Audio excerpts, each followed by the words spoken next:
J'avais des marabouts en Côte d'Ivoire, j'avais un marabout ici, tout en combinant le foot et toutes ces pratiques occultes là. Lorsqu'il est arrivé en stage, il a donné ses gants à l'autre.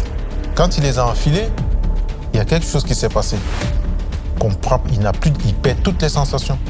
Le gars, il a fait tous les examens, on n'a rien vu. Il a dû faire appel à un marabout ou un féticheur aussi, qui a dû lui dire, écoute, quand tu vas en sélection, ne laisse pas le mec sortir avant toi. Sors en dernier. Et lui, qui a été victime, il est assis au fond. Et l'autre, il est assis juste à la sortie. Mais les deux, ils sont là dans le bus, personne ne sort. Et l'entraîneur, il dit aux jeunes qui étaient assis au fond, descends. Il dit, coach, je ne descends pas tant qu'il n'est pas au sol. Et à la fin, celui qui était assis à l'entrée, il sort. Et le jeune, il dit, c'est comme ça va se passer maintenant. Si vous voulez, ne me convoquez plus. Et tant que je suis là, c'est comme ça va se passer. Je sors plus avant lui, plus jamais. Ancien international ivoirien, principalement entre 2000 et 2011 avec un talent immense, pourtant beaucoup ont oublié Gilles Yapi Yapo. Son témoignage dévoile les secrets cachés du football africain. Donc le monde qui est lié au football s'est très vite ouvert à moi et être populaire, ça vous ouvre des portes sur tout ce qui n'est pas bon, les vices, la perversité, la débauche, la pornographie, la masturbation.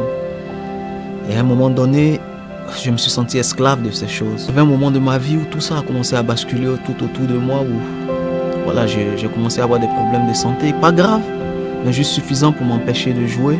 Jouer moins, c'est-à-dire gagner moins d'argent, être moins connu, la popularité baisse, la cote baisse. Je cherchais des solutions pour retrouver cette identité que je m'étais forgée dans le foot.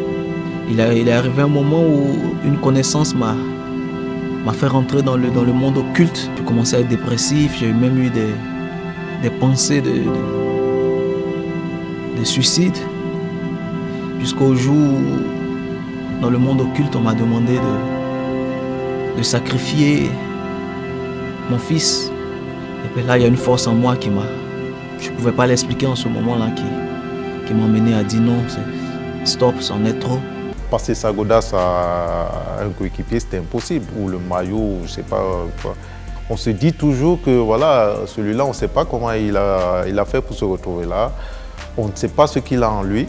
On a cette petite peur en se disant, si je lui passe mes godasses, à partir de mes godasses, il peut prendre tout ce que j'ai confiance. À un moment donné, ce qui a fait que j'ai arrêté, c'est que on m'a demandé clairement, de façon officieuse, de sacrifier mon fils. Et là, je n'ai pas eu la force d'aller plus loin.